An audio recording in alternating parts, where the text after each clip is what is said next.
vyatsi vyo ku misozi. None ivyo vyatsi vyo ku misozi ko Imana ivyambika, kandi ejo vya vyatsi bikarandurwa bakabita bakaza kubicanira. Imana idufashe cyane gose. None izareka utatwambika twebwe? Ubuzi ivyunwa, ubuzi ivyo wambara, ntukiganyire, umenye yuko ufise Imana yawe. Iyo niyo Mana yawe. Niwagira kwiganyira, uzoba uhaye inzira Satani, uzoba umaze kugenda muri ya nzira izatuma ugenda gukorana n'abafrimasoni.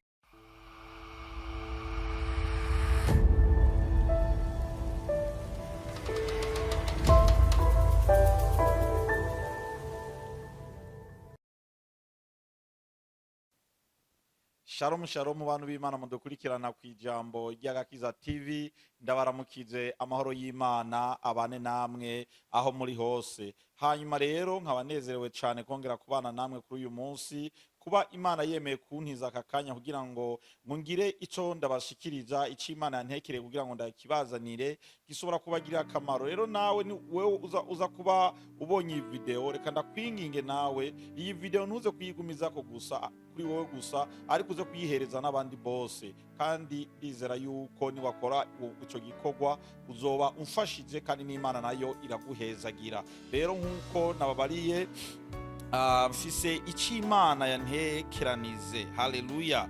Uyu munsi ndabazaniye ijambo rivuga ngo ntitukinganyire mu buzima turimwo. Haleluya.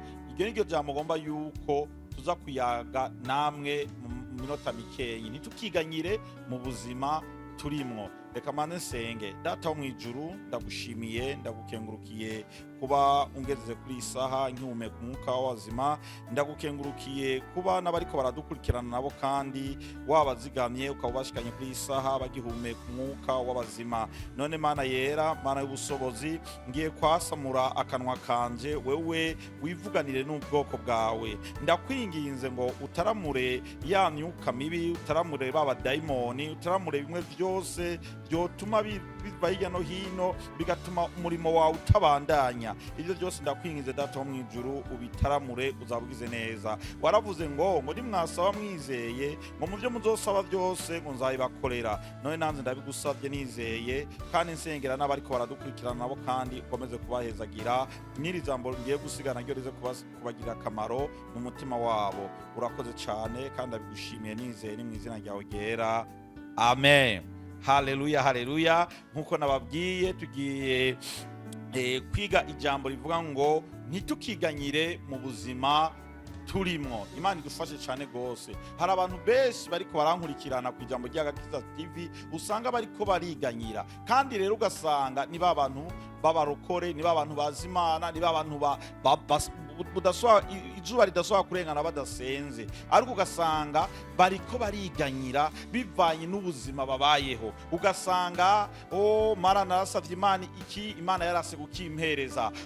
Mara nama ndiko ndasenga, nama ndiko ndisonzesha, ariko Imana ntiyigera inyibuka. Ariko uyu munsi ndakuzaniye ijambo rivuga ngo ntukiganyire. Haleluya. Iyo wiganyiye umenye yuko ububaye igiseseme imbere y'Uhoraho. Imana igomba abantu batiganyira, Imana igomba abantu batidodomba, abo nibo Imana igomba. Rero kuba uri umukristo ntubukwiye kwidodomba, ntubukwiye kwiganyira. Imana idufashe cyane gose. None niwamara kwiganyira, wumva wewe uzoba uri umukristo umeze gute? Ntumva ko uzoba ugiye muri ya nzira ya Satani, kuko kujya kwiganyira nuko uri kurumva ijwi rya Satani nawe ukacuri urikora. Imana idufashe cyane gose. Mwibuke ingene igihe Mose yatuma akagenda muri Egiputa, agiye kugira ngo arabinyere yokura Abisirayeli muri Egiputa. Abisirayeli bamaze kuva muri Egiputa akabazana mu gihugu, ntuzeyi Abisirayeli baciye batangura kwidodomba. Baridodomba ati kubera iki wadukuye ahantu twaratwirongera ivyo twinywera, twaraturonka indya, ukabutuzanye muri ubu bugaragwa ataninga dufise. Bariko baridodombera Uhoraho. Imana idufashe cyane, ariko ntibibuke ingene yabakuye mu maboko ya Farawo. Imana idufashe cyane gose. Imana idufashe cyane gose. Rero ndagomba kugira ngo tubanze twifashishe uyu murongo tubona muri Matayo igice ca 6 ku murongo wa 30. Aho niho tuza guhera. Matayo igice ca 6 umurongo wa 30. Imana idufashe cyane gose. Ndasoma mu izina rya Yesu Kristo, Matayo 6 umurongo wa 30 ravuga ngo none Imana ko yambika ivyaci byo ku misozi ico biri uyu munsi, ariko nkezo bigateregwa mu ziko, mbega ntizorushiriza kwambika mwebwe abukwizera guke? Haleluya. Ngo nizokwambika abukwizera guke mwe. Ngo nuko ntimukinganyire ngo tuzorya iki, ngo canke tuzonywa iki, ngo canke ngo tuzokwambara iki. Reka manze ngarukirize ngaho. Muntu uri kurankurikirana, Yesu yabanje kutubwira muri Bibiliya, turumva ngo ingene ngo ivyaci byo mw'ipori. Imana idufashe cyane gose. Reka ndabasubiye mu uyu murongo. Ngo none Imana ko yambika ivyaci byo ku misozi. Murumva iryo jambo, Imana irambika ivyaci byo ku misozi.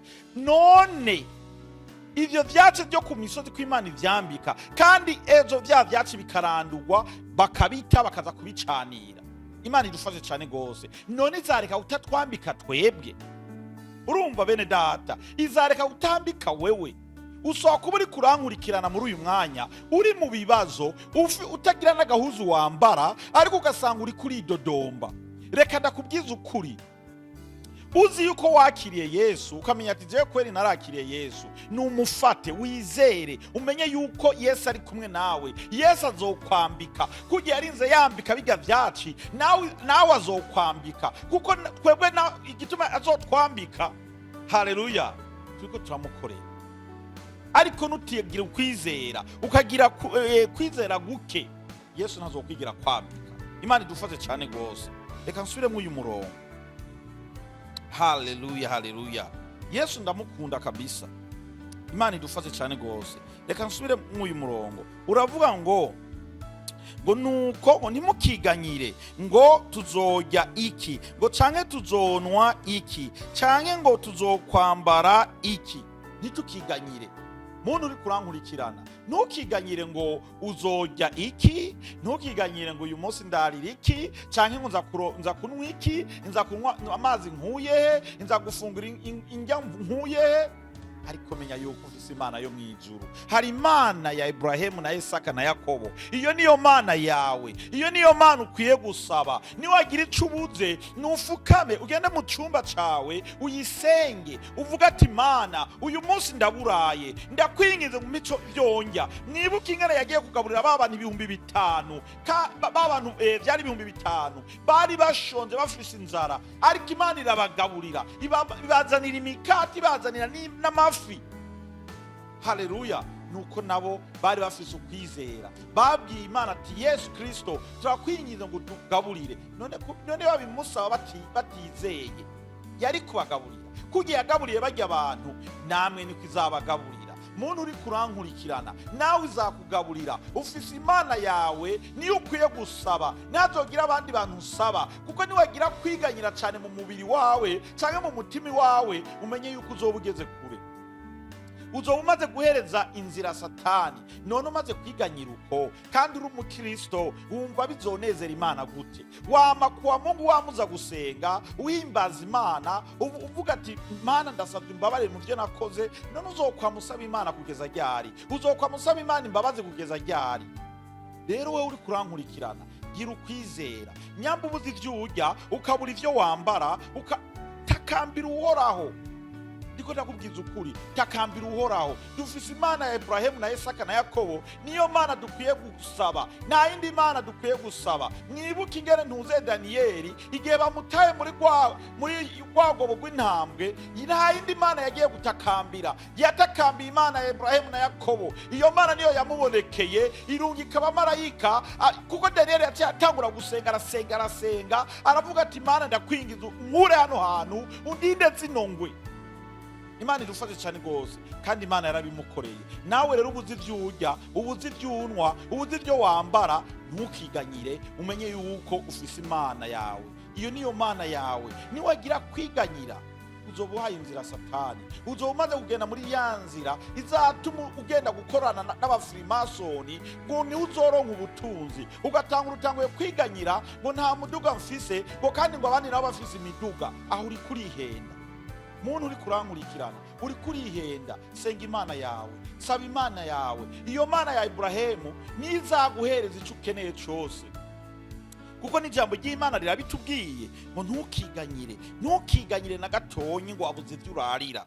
Imana idufashe cyane gose. Reka dusome umurongo wa 32 haravuga ngo kuko ibyo byose ngo abanyamahanga ngo ari byo bitwararika, ngo ariko so wo mwijuru arazi ko ibyo byose mubikena. Imana idufashe cyane gose. Ijambo riratubwira ngo ibyo byose ngo abanyamahanga ngo nivyo bitwararika. Abo abanyamahanga nabaki ni babanyabyaha, bamwe bakorera satani, nabo bitwararika ibyo byose we witwararika. Ibyo usaba usanga uri kuri dodomba, urondera ivyo urya, urondera ivyo unwa, urondera impuzu zo kwambara, urondera imiduga y'agaciro, ibyo byose byitwararika babaki babanyabyaha. Ariko Yesu Kristo, haleluya haleluya, Yesu Kristo arazi yuko tugizene ibyo byose tubikenye, arabibona. Wewe tegera umunsi wawe n'isaha Imana izabiguhereza. Ntukigere widodomba, tegera wa munsi Imana izabiguhereza.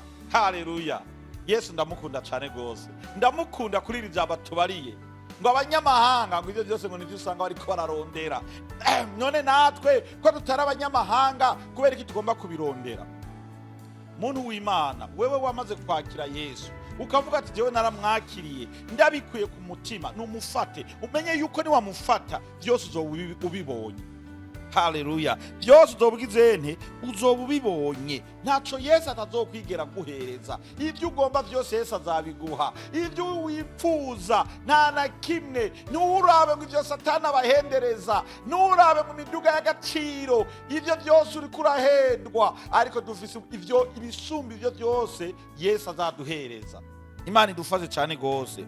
Umurongo wa 33 turavuga ngo ariko mubanze mwitwararike ubwami bw'Imana n'ukugororoka kwayo, niho ivyo byose muzovyongerwa. Imana idufashe cyane gose. Uyu murongo ndawukunze, ngo tubanze twitwararike.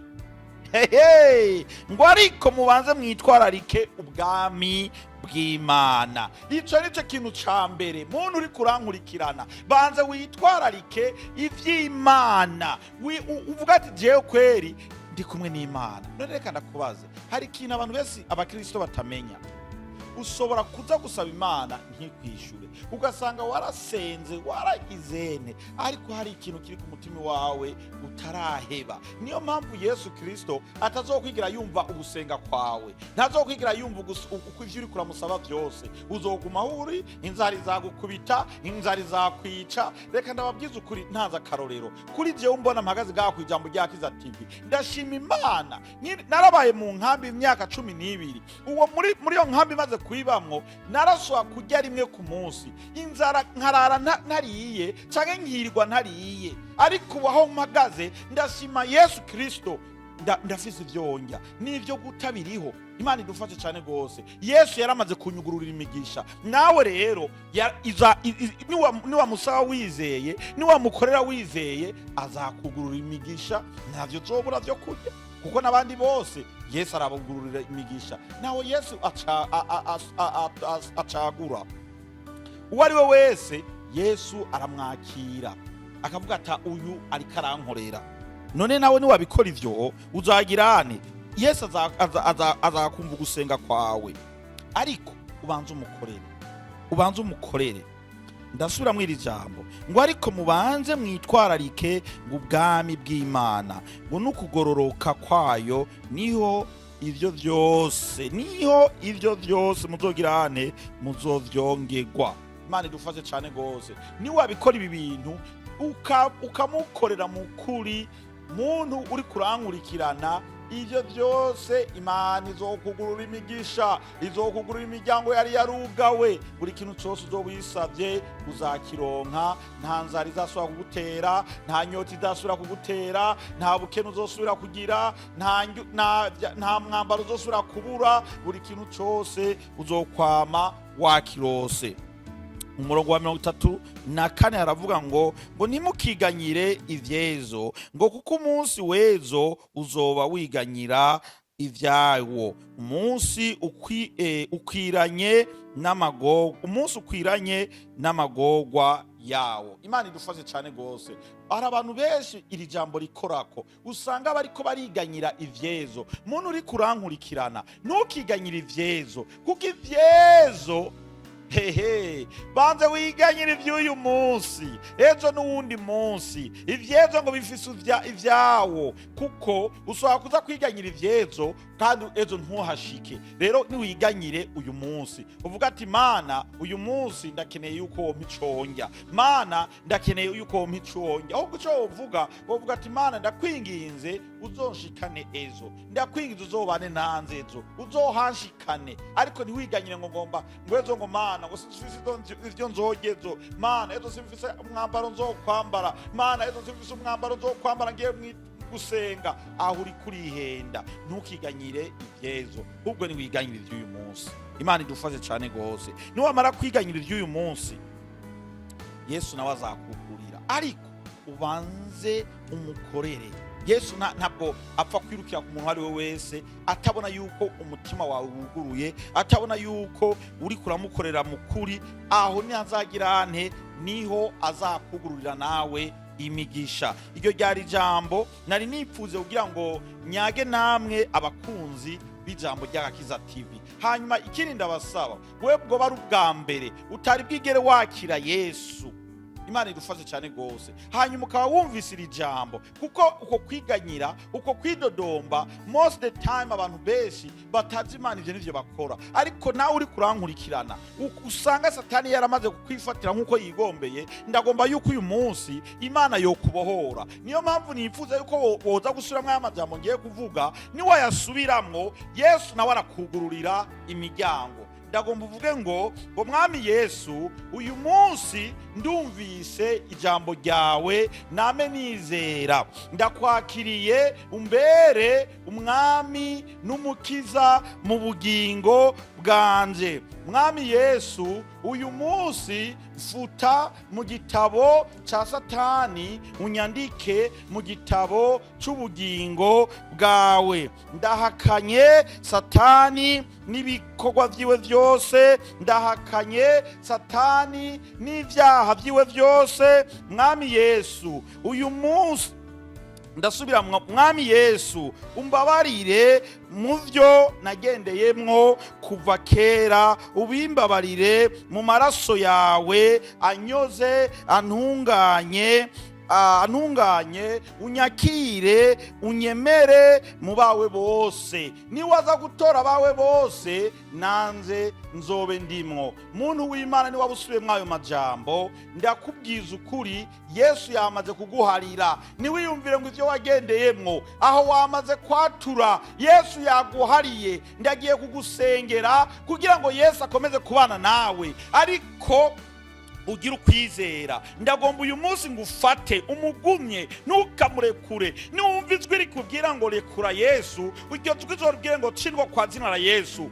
Wewe ufate Yesu, umukorere wizeye, byose azabiguha. Ntuzosubira kubura ivyo wambara, ntuzosubira kubura ivyo urya, ntuzosubira kubura ivyo unwa, kubera uzoba wamufase wizeye. We ugumye umenye yuko Yesu yaze ngaha kuri iyi si, yaremeye aremera arateseka kubera wewe nanje. Rero ajya amaraso we yasesece, umenye yuko ari wowe wabitumye, nanze arize nabitumye. Rero ndagomba umugumye, umwakire, umugumye kabisa, ntumurekure. Nongeye kugusengera kugira ngo uhoraho akomeze kubana nawe. Data wo mwijuru, ndagushimiye, ndagukengurukira, ndagushimiye kukuri Imana uhoraho, ndagushimiye kukuri Imana udacagura, uri Imana uvuga bikumva, uri Imana utegeka bikumva. Nuhabwe icubahiro. ndagushimiye kuba wemeye nkashikana rino jambo ryawe, ndarishikanira ubwoko bwawe, nuhabwa icubahiro. None data wo mwijuru, ndasengeye abo bose batuye kuri uyu munsi bakavuga ati barahevye gukora ivyo bagendeyemwo, barahevye gukora ubusambanyi, barahevye gukora ubwicanyi, barahevye kwiba, barahevye buri kintu cyose bakora. Abo bose ndabasengeye ubatwikisha amaraso yawe, bemeye kurekura Satani, bemeye gukorera wewe Yesu Kristo. None Mana, ndakwingiza kugira ngo ubahezagire, nubahezagire, ubarinde uwo mudayimoni, ubarinde iyo myuka mibi, kugira ngo bakomeze kubana nawe, bakomeze kugukorera, bakomeze gutangaza ubutumwa bwawe. Uzabugize neza data wo mwijuru, nubasigiza amaraso yawe, nubatacinga aho bari hose. Abo bose basinzi iyo ntambwe yo kwemera kugukorera, yo kwemera guheba ivyo bagendeyemwo, nubatacinga mu izina ryawe, uzabugize neza.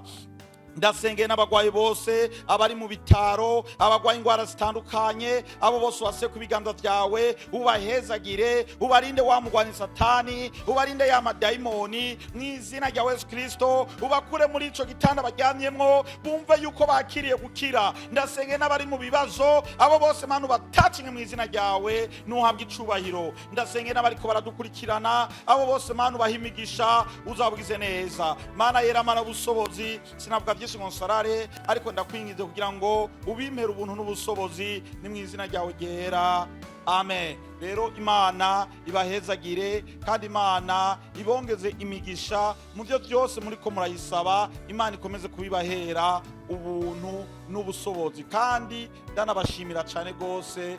Imana ibahezagire, tuzosubira undi munsi. Bye bye.